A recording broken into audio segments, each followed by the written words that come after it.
ਵਾਹਿਗੁਰੂ ਜੀ ਕਾ ਖਾਲਸਾ ਵਾਹਿਗੁਰੂ ਜੀ ਕੀ ਫਤਿਹ। ਗੱਲ ਪੰਜਾਬ ਦੀ ਟੀਵੀ ਦੇਖ ਰਹੇ ਸਾਰੇ ਦਰਸ਼ਕਾਂ ਦਾ ਬਹੁਤ ਬਹੁਤ ਸਵਾਗਤ ਹੈ। ਮੈਂ ਗੁਰਮੀਤ ਸਿੰਘ ਖਾਲਸਾ ਪ੍ਰੋਗਰਾਮ ਲੈ ਕੇ ਹਾਜ਼ਰ ਹਾਂ। ਬਾਬਾ ਬੋਲਿਆ। ਸਾਧ ਸੰਗਤ ਜੀ, ਇਨਸਾਨ ਦਾ ਸਮਾਜ ਵਿੱਚ ਬਰਾਬਰੀ ਅਤੇ ਇੱਜ਼ਤ ਮਾਨ ਦੇ ਅਹਿਸਾਸ ਨਾਲ ਜ਼ਿੰਦਾ ਰਹਿਣਾ ਮਨੁੱਖ ਦੀ ਹੋਂਦ ਦਾ ਸਭ ਤੋਂ ਵੱਡਾ ਅਤੇ ਅਹਿਮ ਸਵਾਲ ਹੈ। ਜਾਤ ਤੇ ਰੰਗ ਦੀ ਨਾ ਬਰਾਬਰੀ ਭਾਵੇਂ ਦੁਨੀਆ ਦੇ ਸਾਰੇ ਮੁਲਕਾਂ ਵਿੱਚ ਹੈ, ਪਰ ਜਿਸ ਕਿਸਮ ਦੀ ਵਰਨ ਵੰਡ ਕਰਕੇ ਇਸ ਨੂੰ ਧਰਮ ਤੇ ਸ਼ਾਸਤਰਾਂ ਦੀ ਪ੍ਰਵਾਨਗੀ ਨਾਲ ਹਜ਼ਾਰਾਂ ਸਾਲ ਪਹਿਲਾਂ ਭਾਰਤੀ ਸਮਾਜ 'ਤੇ ਲਾਗੂ ਕੀਤਾ ਗਿਆ, ਸੋ ਹੁਣ ਇਹ ਵਿਵਸਥਾ ਅਜਿਹੀ ਹੈ ਕਿ ਹੁਣ ਵੀ 21ਵੀਂ ਸਦੀ ਤੱਕ ਵੀ ਕਾਇਮ ਹੈ। ਇਨਸਾਨ ਵੱਲੋਂ ਇਨਸਾਨ ਨੂੰ ਗੁਲਾਮ ਰੱਖਣ ਦੀ ਇਹੋ ਜਿਹੀ ਮਿਸਾਲ ਦੁਨੀਆ ਦੇ ਹੋਰ ਕਿਸੇ ਸਮਾਜ ਵਿੱਚ ਮਿਲ ਸਕਣੀ ਬਹੁਤ ਮੁਸ਼ਕਿਲ ਹੈ।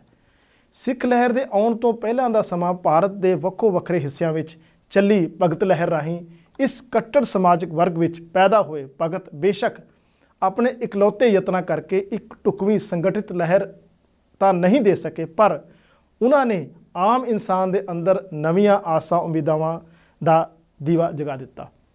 ਗੁਰੂ ਸਾਹਿਬਾਨ ਨੇ ਇਹਨਾਂ ਭਗਤਾਂ ਦੀ ਬਾਣੀ ਨੂੰ ਸ਼ਬਦ ਗੁਰੂ ਸ੍ਰੀ ਗੁਰੂ ਗ੍ਰੰਥ ਸਾਹਿਬ ਜੀ ਦਾ ਹਿੱਸਾ ਬਣਾ ਕੇ ਉਸ ਸੰਭਾਵਨਾਵਾਂ ਨੂੰ ਸਾਕਾਰ ਹੋਣ ਦਾ ਪੂਰਨ ਮੌਕਾ ਦਿੱਤਾ। ਭਗਤ ਰਵਿਦਾਸ ਜੀ ਦਾ ਇੱਕ ਸ਼ਬਦ ਸ੍ਰੀ ਗੁਰੂ ਗ੍ਰੰਥ ਸਾਹਿਬ ਜੀ ਦੇ ਅੰਗ 345 ਤੇ ਦਰਜ ਹੈ, ਜਿਸ ਵਿੱਚ ਬਿਨਾਂ ਗਮ ਭਾਵ ਦੁੱਖ ਰਹਿਤ ਸਮਾਜ ਦੀ ਸਿਰਜਣਾ ਦੀ ਗੱਲ ਕੀਤੀ ਗਈ ਹੈ। ਬੇਗਮਪੁਰਾ ਸ਼ਹਿਰ ਕੋ ਨਾਓ, ਦੁੱਖ ਅੰਦੇਹੋ ਨਾਹੀ ਤਹਿ ਠਾਓ, ਨਾ ਤਸਵੀਸ ਖਿਰਾਜ ਨਾ ਮਾਲ, ਖੌਫ ਨਾ ਖਤਾ ਨਾ तरस जवाल, अब मोहे खूब वतन गह पाई, वहाँ खैर सदा मेरे पाई रहाओ, कायम दायम सदा पातशाही, दोम न सेम एक सो आही, आबादान सदा मशहूर, वहाँ गनी बसै मामूर, त्यों त्यों सैल करे ज्यो भावे, महरम महल ना को अटकावे, कह रविदास खलास चमार, जो हम सहरी सो मीत हमार। ਇਸ ਸ਼ਬਦ ਵਿੱਚ ਦੁਨੀਆ ਦੇ ਲੋਕਾਂ ਦੇ ਮਿਥੇ ਹੋਏ ਸੁਰਗ ਭਿਤਸ਼ ਭਾਵ ਨਰਕ ਦੇ ਮੁਕਾਬਲੇ ਸੱਚ ਸੁੱਚ ਦੀ ਆਤਮਿਕ ਅਵਸਥਾ ਦਾ ਵਰਣਨ ਹੈ। ਮਨੁੱਖ ਸਿਰਫ ਆਸ਼ਾ ਹੀ ਕਰ ਸਕਦਾ ਹੈ ਕਿ ਮਰਨ ਪਿੱਛੋਂ ਕੀ ਮਿਲੇਗਾ, ਪਰ ਜਿਸ ਆਤਮਿਕ ਅਵਸਥਾ ਦਾ ਇੱਥੇ ਜ਼ਿਕਰ ਹੈ, ਮਨੁੱਖ ਜੋ ਚਾਹੇ ਤਾਂ ਇਹ ਜ਼ਿੰਦਗੀ ਵਿੱਚ ਹੀ ਅਕਾਲ ਪੁਰਖ ਦੇ ਦੱਸੇ ਰਾਹ 'ਤੇ ਤੁਰ ਕੇ ਉਸ ਆਤਮਿਕ ਅਵਸਥਾ ਦਾ ਅਨੁਭਵ ਕਰ ਸਕਦਾ ਹੈ। ਪ੍ਰਭੂ ਨਾਲ ਮਿਲਾਪ ਵਾਲੀ ਆਤਮਿਕ ਅਵਸਥਾ ਵਿੱਚ ਸਦਾ ਆਨੰਦ ਹੀ ਆਨੰਦ ਬਣਿਆ ਰਹਿੰਦਾ ਹੈ। ਸ਼੍ਰੀ ਗੁਰੂ ਗ੍ਰੰਥ ਸਾਹਿਬ ਜੀ ਦੀ ਧਾਰਨਾ ਨੇ ਮਨੁੱਖ ਦੇ ਜੀਵਨ ਵਿੱਚ ਉਸ ਵੇਲੇ ਕੀਤੇ ਜਾਣ ਵਾਲੇ ਕੰਮਾਂ ਵਿੱਚੋਂ ਹੀ ਪ੍ਰਗਟ ਹੋਣਾ ਹੈ ਜੋ ਉਸ ਨੇ ਮਿਥੇ ਨੇ। ਇਹੀ ਗੁਰਮੁਖ ਜਾਂ ਸੱਚਿਆਰਾ ਹੋਣਾ ਹੈ। ਭਗਤ ਰਵਿਦਾਸ ਜੀ ਦੇ ਇਸ ਸ਼ਬਦ ਵਿਚਲੀ ਧਾਰਨਾ ਭਾਵ ਬੇਗਮਪੁਰਾ ਉਸ ਥਾਂ ਸ਼ਹਿਰ ਸਮਾਜ ਦੇਸ਼ ਜਾਂ ਰਾਜ ਤੋਂ ਹੈ ਜਿਸ ਵਿੱਚ ਕਿਸੇ ਕਿਸਮ ਦਾ ਕੋਈ ਗਮ ਨਹੀਂ।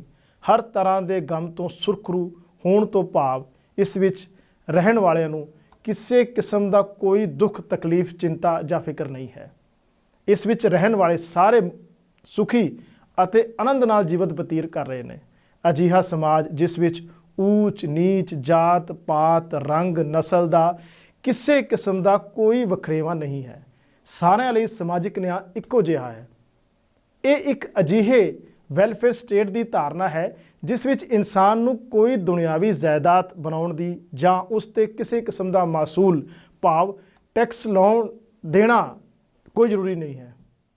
ਇਸ ਥਾਂ 'ਤੇ ਕਿਸੇ ਕਿਸਮ ਦਾ ਕੋਈ ਪਾਪ ਕਰਮ ਕਰਨ ਦਾ ਵੀ ਖਤਰਾ ਨਹੀਂ ਹੈ, ਕੋਈ ਭੈ ਨਹੀਂ ਹੈ, ਕੋਈ ਗਿਰਾਵਟ ਨਹੀਂ ਹੈ। ਸਾਰੇ ਮਨੁੱਖ ਬਰਾਬਰ ਦੇ ਇਕਸਾਰ ਨੇ, ਜਿਸ ਨੂੰ ਕਿ ਭਗਤ ਰਵਿਦਾਸ ਜੀ ਨੇ ਜੋ ਹਮ ਸਹਿਰੀ ਸੋ ਮੀਤ ਹਮਾਰਾ ਦੀ ਧਾਰਨਾ ਰਾਹੀਂ ਪ੍ਰਗਟ ਕੀਤਾ ਹੈ। ਇਸ ਥਾਂ 'ਤੇ ਵਸਣ ਵਾਲਾ ਇਨਸਾਨ ਪੂਰੀ ਤਰ੍ਹਾਂ ਆਜ਼ਾਦ ਹੈ। ਉਸ ਨੂੰ ਸਮਾਜ ਵਿੱਚ ਵਿਚਰਨ ਦੀ ਪੂਰਨ ਆਜ਼ਾਦੀ ਹੈ। ਉਹ ਇਸ ਥਾਂ ਨੂੰ ਚੰਗੀ ਤਰ੍ਹਾਂ ਜਾਣਦਾ ਹੈ, ਇਸ ਦਾ ਭੇਤੀ ਹੈ, ਇਸ ਵਿੱਚ ਕਿਤੇ ਵੀ ਵਿਚਰਨ ਲਈ ਪੂਰਨ ਸੁਤੰਤਰ ਹੈ। ਇੱਥੇ ਮਨੁੱਖ ਨੂੰ ਮਨੁੱਖ ਹੋਣ ਦਾ ਪੂਰਨ ਮਾਣ ਹਾਸਲ ਹੈ। ਇਹ ਇੱਕ ਨਿਰਭਉ ਅਤੇ ਨਿਰਵੈਰ ਸਮਾਜ ਦੀ ਸਿਰਜਣਾ ਦੀ ਧਾਰਨਾ ਹੈ। ਭਗਤ ਰਵਿਦਾਸ ਦੇ ਸ਼ਬਦ ਵਿੱਚ ਕੋਈ ਵੀ ਦੂਜੇ ਤੀਜੇ ਦਰਜੇ ਦਾ ਸ਼ਹਿਰੀ ਨਹੀਂ ਹੈ। ਸਭ ਬਰਾਬਰ ਦੇ ਹੱਕਦਾਰ ਨੇ। ਸਭ ਰੱਜੇ ਹੋਏ ਸੰਤੁਸ਼ਟ ਆਨੰਦ ਪ੍ਰਸੰਨ ਹੋ ਕੇ ਵਸ ਰਹੇ ਨੇ। ਕੋਈ ਚਿੰਤਾ ਘਬਰਾਹਟ ਜਾਂ ਥੋੜ ਨਹੀਂ ਹੈ, ਕੋਈ ਵਿਤਕਰਾ ਨਹੀਂ ਹੈ, ਕੋਈ ਵੀ ਕਿਸੇ ਦੇ ਰਸਤੇ ਦੀ ਰੁਕਾਵਟ ਨਹੀਂ ਬਣਦਾ। ਇਸੇ ਨੂੰ ਪੰਚਮ ਪਾਤਸ਼ਾਹ ਹਜੂਰ ਗੁਰੂ ਅਰਜਨ ਦੇਵ ਜੀ ਨੇ ਸਭ ਸੁਖਾਲੀ ਬੂਠੀਆ ਇਹ ਹੋਆ ਹਲੇਮੀ ਰਾਜ ਜਿਉ ਕਿਹਾ ਹੈ, ਜਿਸ ਅਨੁਸਾਰ ਹੁਣ ਮਿਹਰਬਾਨ ਅਕਾਲ ਪੁਰਖ ਦਾ ਹੁਕਮ ਹੋ ਗਿਆ ਹੈ ਕਿ ਕੋਈ ਕਿਸੇ ਤੇ ਪ੍ਰਬਲ ਹੋ ਕੇ ਉਸ ਨੂੰ ਦੁੱਖ ਨਹੀਂ ਦੇ ਸਕਦਾ।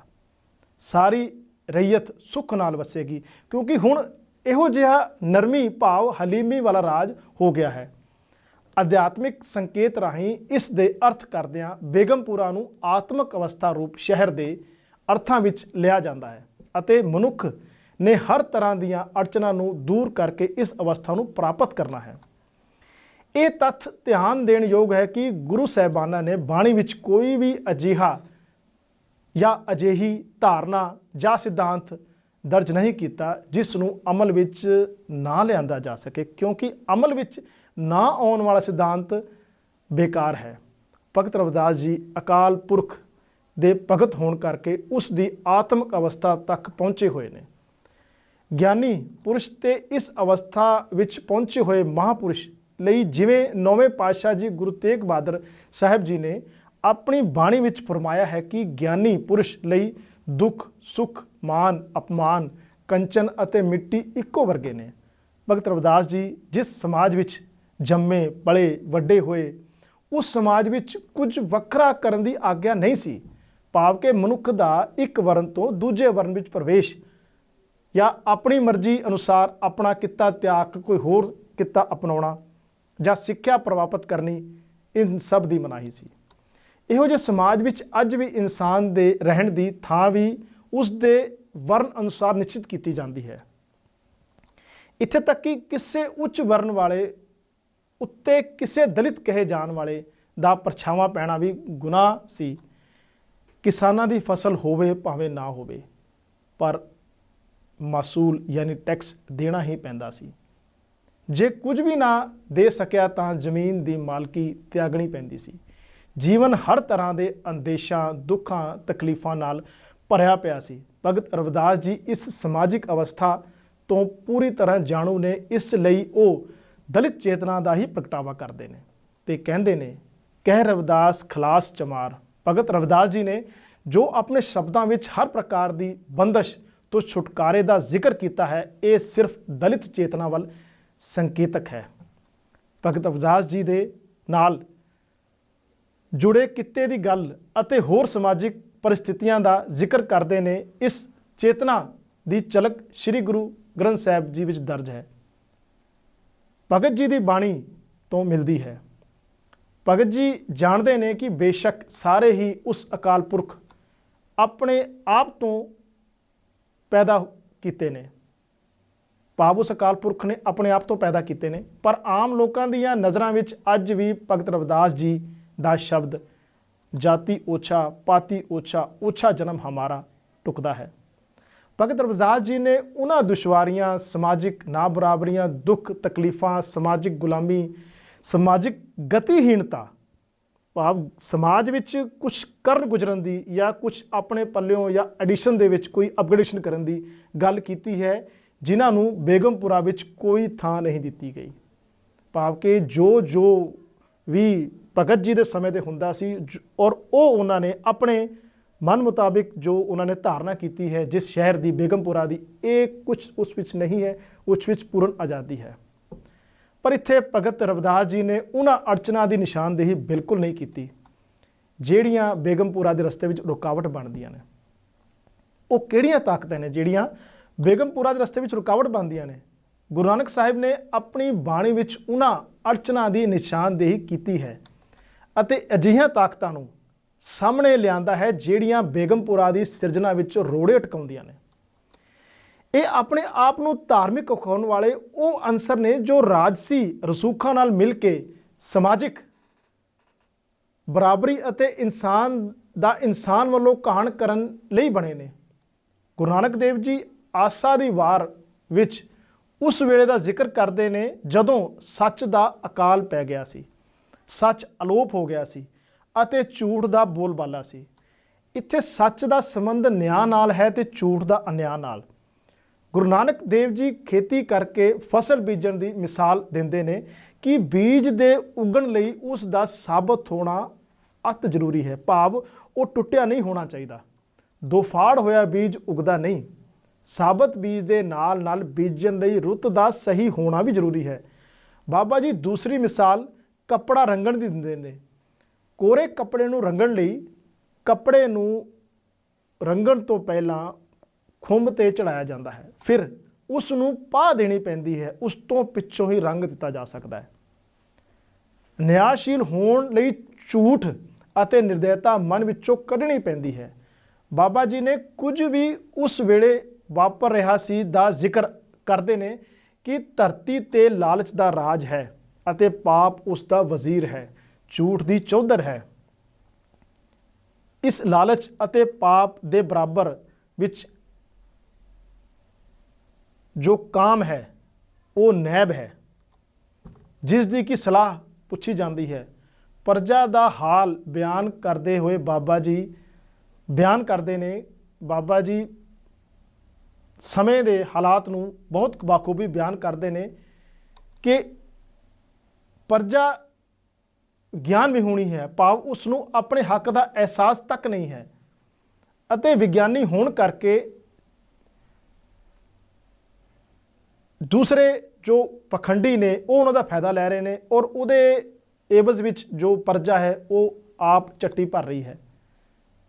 ਔਰ ਜੋ ਆਪਣੇ ਆਪ ਨੂੰ ਗਿਆਨੀ ਖਾਉਂਦੇ ਨੇ, ਭਾਵ ਜਿਨ੍ਹਾਂ ਨੇ ਪ੍ਰਜਾ ਨੂੰ ਰਸਤਾ ਵਿਖਾਉਣਾ ਹੈ, ਉਹ ਨੱਚਦੇ ਨੇ, ਵਾਜੇ ਵਜਾਉਂਦੇ ਨੇ, ਉੱਚੀ ਉੱਚੀ ਕੂਕਾਂ ਮਾਰ ਕੇ ਯੋਧਿਆਂ ਦੇ ਪ੍ਰਸੰਗ ਸੁਣਾਉਂਦੇ ਨੇ। ਪੜ੍ਹੇ ਲਿਖੇ ਭਾਵ ਪੰਡਤ ਮੂਰਖ ਬਣ ਕੇ ਨਿਰੀਆਂ ਚੁਸਤੀਆਂ ਚਲਾਕੀਆਂ ਕਰਦੇ ਨੇ ਤੇ ਸਿਰਫ ਦਲੀਲਾਂ ਦੇਣ ਜੋਗੇ ਹੀ ਨੇ। ਧਰਮੀ ਕਹਾਉਣ ਵਾਲੇ ਪਖੰਡੀ ਸਿਰਫ ਮੁਕਤੀ ਪ੍ਰਾਪਤ ਕਰਨ ਦਾ ਹੀ ਪਖੰਡ ਕਰਦੇ ਨੇ। ਆਪਣੇ ਆਪ ਨੂੰ ਜਤੀ ਕਹਾਉਣ ਵਾਲੇ ਜਤੀ ਹੋਣ ਦੀ ਜੁਗਤ ਤੱਕ ਨਹੀਂ ਜਾਣਦੇ।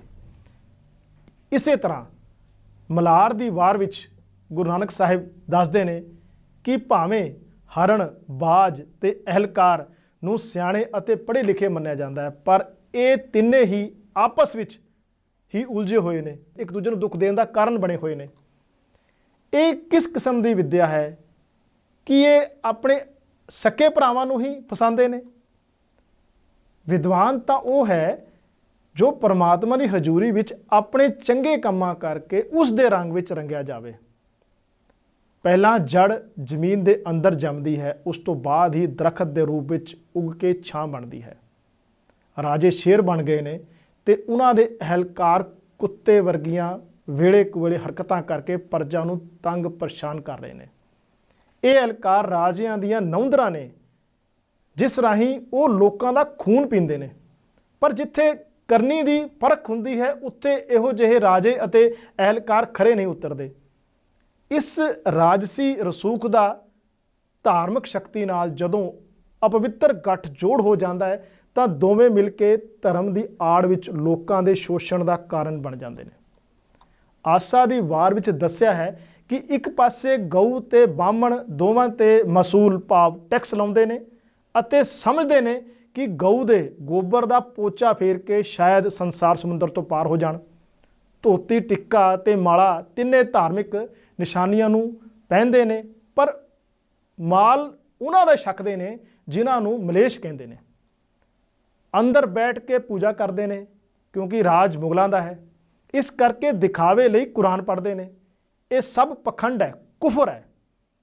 ਅਗਲੇ ਸ਼ਲੋਕ ਵਿੱਚ ਗੁਰੂ ਨਾਨਕ ਦੇਵ ਜੀ ਦੱਸਦੇ ਹਨ ਕਿ ਪ੍ਰਜਾ ਨੂੰ ਆਰਥਿਕ ਤੌਰ ਤੇ ਖੋਰਾ ਲਾਉਣ ਵਾਲੇ ਭਾਵ ਵੱਡੀ ਖੋਰ ਮੁਗਲ ਹਾਕਮ ਤੇ ਕਾਜੀ ਨਮਾਜ਼ ਪੜ੍ਹਦੇ ਨੇ ਤੇ ਅੱਗੋਂ ਉਹਨਾਂ ਦੇ ਖੱਤਰੀ ਅਹਲਕਾਰ ਪ੍ਰਜਾ ਤੇ ਜ਼ੁਲਮ ਕਰਦੇ ਨੇ, ਛੁਰੀਆਂ ਚਲਾਉਂਦੇ ਨੇ, ਪਰ ਧਾਰਮਿਕ ਦਿਸਣ ਲਈ ਗਲ ਵਿੱਚ ਜਨੇਊ ਵੀ ਪਾਉਂਦੇ ਨੇ। ਫਿਰ ਅੱਗਿਓਂ ਇਹੋ ਬਾਹਮਣ ਅਹਲਕਾਰਾਂ ਦੇ ਘਰ ਵਿੱਚ ਪੂਜਾ ਕਰਦੇ ਨੇ ਤੇ ਉਸੇ ਜ਼ੁਲਮ ਦੀ ਕਮਾਈ ਦਾ ਹਿੱਸੇਦਾਰ ਵੀ ਬਣ ਜਾਂਦੇ ਨੇ। ਇਹ ਸਭ ਝੂਠ ਦਾ ਸਿਲਸਿਲਾ ਬਣਿਆ ਹੋਇਆ ਹੈ। ਇਹਨਾਂ ਦੇ ਸਾਰੇ ਕੰਮ ਝੂਠ ਤੇ ਟਿਕੇ ਹੋਏ ਨੇ। ਸ਼ਰਮ ਅਤੇ ਧਰਮ ਦੋਵੇਂ ਖਤਮ ਹੋ ਗਏ ਨੇ। ਖੱਤਰੀ ਅਹਲਕਾਰ ਮੱਥੇ ਤੇ ਟਿੱਕਾ ਲਾਉਂਦੇ ਨੇ ਤੇ ਤੇੜ ਗੇਰੂਏ ਰੰਗ ਦੀ ਧੋਤੀ ਪਾਉਂਦੇ ਨੇ, ਪਰ ਹੱਥ ਵਿੱਚ ਲੋਕਾਂ ਤੇ ਜ਼ੁਲਮ ਕਰਨ ਲਈ ਛੁਰੀਆਂ ਵੀ ਫੜਦੇ ਨੇ। ਤੁਰਕ ਹਾਕਮਾਂ ਦੀ ਨਜ਼ਰ ਵਿੱਚ ਕਬੂਲ ਹੋਣ ਲਈ ਨੀਲੇ ਰੰਗ ਦੇ ਕੱਪੜੇ ਪਾ ਕੇ ਉਹਨਾਂ ਨੂੰ ਮਿਲਣ ਜਾਂਦੇ ਨੇ ਤੇ ਉਹਨਾਂ ਵੱਲੋਂ ਰੁਜ਼ਗਾਰ ਵੀ ਲੈਂਦੇ ਨੇ। ਫਿਰ ਵੀ ਪੁਰਾਣ ਦੀ ਪੂਜਾ ਕਰਦੇ ਨੇ। ਉਹ ਬੱਕਰਾ ਜਿਸ ਨੂੰ ਕਲਮਾ ਪੜ੍ਹ ਕੇ ਹਲਾਲ ਕੀਤਾ ਜਾਂਦਾ ਹੈ, ਜਿਸ ਨੂੰ ਉਹ ਖੁਰਾਕ ਮੰਨਦੇ ਨੇ, ਉੱਤੋਂ ਐਲਾਨ ਇਹ ਕਰਦੇ ਨੇ ਕਿ ਸਾਡੇ ਚੌਂਕੇ ਉੱਤੇ ਕੋਈ ਦੂਜਾ ਨਾ ਚੜ੍ਹ ਜਾਏ। ਚੌਂਕੇ ਦੁਆਲੇ ਲਕੀਰ ਫੇਰ ਦਿੰਦੇ ਨੇ ਤਾਂ ਕਿ ਚੌਂਕੇ ਤੇ ਨੇੜੇ ਆ ਕੇ ਉਸ ਨੂੰ ਕੋਈ ਪਿੱਟ ਨਾ ਸਕੇ ਤੇ ਅੰਨ ਖਰਾਬ ਨਾ ਹੋ ਜਾਵੇ। ਇਹ ਲੋਕ ਅਪਵਿੱਤਰ ਸਰੀਰ ਨਾਲ ਮੰਦੇ ਕਰਮ ਕਰਦੇ ਨੇ ਤੇ ਝੂਠੇ ਮਨ ਨਾਲ ਮੂੰਹ ਸੁੱਚਾ ਕਰਨ ਲਈ ਚੂੜੀਆਂ ਕਰਦੇ ਨੇ। ਸਾਧ ਸੰਗਤ ਜੀ, ਇਸ ਵਿਚਾਰ ਚਰਚਾ ਤੋਂ ਪਤਾ ਲੱਗਦਾ ਹੈ ਕਿ ਰਾਜਸੀ ਅਤੇ ਧਾਰਮਿਕ ਸ਼ਕਤੀਆਂ ਦਾ ਆਪਸੀ ਗੱਠਜੋੜ, ਜਿਸ ਦੀ ਬੁਨਿਆਦ ਝੂਠ ਅਤੇ ਲੁੱਟ ਖਸੁੱਟ ਤੇ ਟਿਕੀ ਹੋਈ ਹੈ, ਬੇਗਮਪੁਰਾ ਦੇ ਅਮਲ ਵਿੱਚ ਸਭ ਤੋਂ ਵੱਡਾ ਰੋੜਾ ਹੈ। ਅੱਜ ਵੀ ਬੇਸ਼ੱਕ ਭਾਰਤੀ ਸੰਵਿਧਾਨ ਵਿੱਚ ਪਛੜੀਆਂ ਜਾਤਾਂ ਅਤੇ ਕਬੀਲਿਆਂ ਲਈ ਰਾਖਵਾਂਕਰਨ ਹੈ ਤੇ ਸੰਵਿਧਾਨ ਦੀ ਨਿਗਾਹ ਵਿੱਚ ਸਾਰੇ ਸ਼ਹਿਰੀ ਬਰਾਬਰ ਨੇ, ਪਰ ਜੋ ਕੁਝ ਭਾਰਤ ਵਿੱਚ ਪਿਛਲੇ ਦਿਨੀ ਵਾਪਰਿਆ ਹੈ ਤੇ ਹੁਣ ਵੀ ਵਾਪਰ ਰਿਹਾ ਹੈ, ਉਸ ਦਾ ਕਾਰਨ ਰਾਜ ਸ਼ਕਤੀ ਅਤੇ ਹਿੰਦੂਤਵ ਸ਼ਕਤੀਆਂ ਦਾ ਅਪਵਿੱਤਰ ਗੱਠਜੋੜ ਹੈ। ਸਾਧ ਸੰਗਤ ਜੀ, ਸਾਡੇ ਲਈ ਮਾਣ ਦੀ ਗੱਲ ਹੈ ਕਿ ਤੁਸੀਂ ਹਰ ਰੋਜ਼ ਗੱਲ ਪੰਜਾਬ ਦੀ ਟੀਵੀ ਦੇਖਦੇ ਹੋ। ਹੁਣ ਤੁਹਾਨੂੰ ਇੱਕ ਗੁਜ਼ਾਰਿਸ਼ ਹੈ ਕਿ ਚੈਨਲ ਨੂੰ YouTube ਤੇ ਸਬਸਕ੍ਰਾਈਬ ਜ਼ਰੂਰ ਕਰਿਓ ਅਤੇ ਰੋਜ਼ਾਨਾ ਨੋਟੀਫਿਕੇਸ਼ਨ ਲਈ ਬੈਲ ਆਈਕਨ ਜ਼ਰੂਰ ਦਬਾਓ। ਹੁਣ ਮੈਨੂੰ ਇਜਾਜ਼ਤ ਦਿਓ ਤੇ ਵੇਖਦੇ ਰਹੋ ਟੀਵੀ ਗੱਲ ਪੰਜਾਬ ਦੀ, ਗੱਲ ਸਾਡੀ ਅਤੇ ਸਾਡੇ ਸਾਰਿਆਂ ਦੀ। ਵਾਹਿਗੁਰੂ ਜੀ ਕਾ ਖਾਲਸਾ, ਵਾਹਿਗੁਰੂ ਜੀ ਕੀ ਫਤਿਹ। ਗੱਲ ਪੰਜਾਬ ਦੀ ਟੀਵੀ ਦੇ ਹਰ ਲੇਟੈਸਟ ਪ੍ਰੋਗਰਾਮ ਨੂੰ ਇੰਜੋਏ ਕਰਨ ਦੇ ਲਈ ਤੁਸੀਂ ਸਾਡੀ ਵੈਬ ਟੀਵੀ ਦੀ ਐਪ ਡਾਊਨਲੋਡ ਕਰ ਸਕਦੇ ਹੋ ਜੀ। ਪਲੇ ਸਟੋਰ ਤੇ ਜਾ ਕੇ ਤੇ ਐਪ ਸਟੋਰ ਤੇ ਜਾ ਕੇ ਤੇ YouTube ਤੇ ਵੀ ਜਨਾਬ ਸਬਸਕ੍ਰਾਈਬ ਕਰਨਾ ਨਾ ਭੁੱਲਿਓ ਤੇ ਬੈਲ ਆਈਕਨ ਨੂੰ ਜ਼ਰੂਰ ਦਬਿਓ ਤਾਂ ਕਿ ਗੱਲ ਪੰਜਾਬ ਦੀ ਟੀਵੀ ਦੀ ਹਰ ਅਪਡੇਟ ਤੁਹਾਡੇ ਤੱਕ ਪਹੁੰਚਦੀ ਰਹੇ।